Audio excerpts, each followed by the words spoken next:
Bonjour.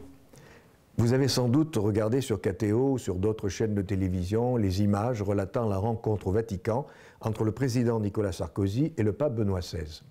Vous aurez également entendu les commentaires faits ici ou là à propos de cette visite.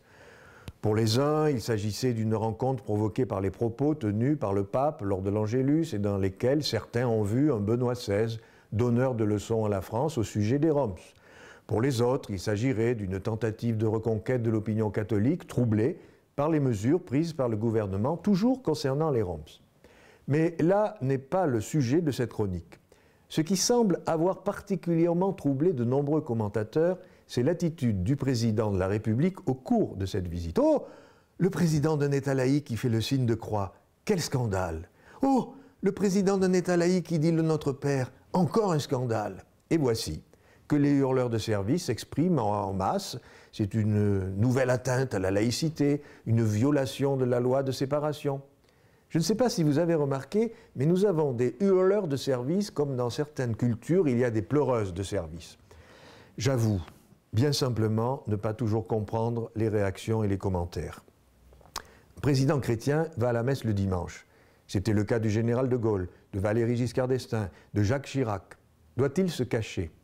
Et s'il est présent à une messe dans le cadre de ses fonctions, doit-il, au nom de je ne sais quelle conception de la laïcité, rester pétrifié pendant la liturgie comme les statues qui ornent l'Église?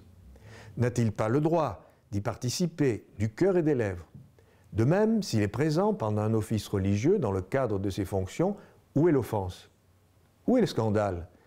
Son attitude mérite le même respect que celle d'un président incroyant qui ne prend pas part à la prière s'il assiste à un office religieux dans le cadre de ses fonctions. Alors, que l'on ne me dise pas que je suis de parti pris parce que le président est chrétien. Demain, après-demain peut-être, un président de l'État français sera de religion musulmane ou juive. S'ils sont pratiquants, va-t-on reprocher à l'un de se rendre à la mosquée le vendredi ou à l'autre d'aller à la synagogue le samedi?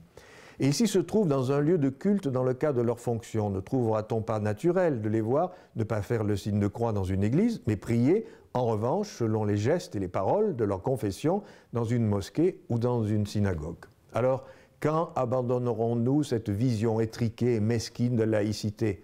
Nous avons encore bien des efforts à faire pour apprendre à vivre ensemble dans le respect de nos différences.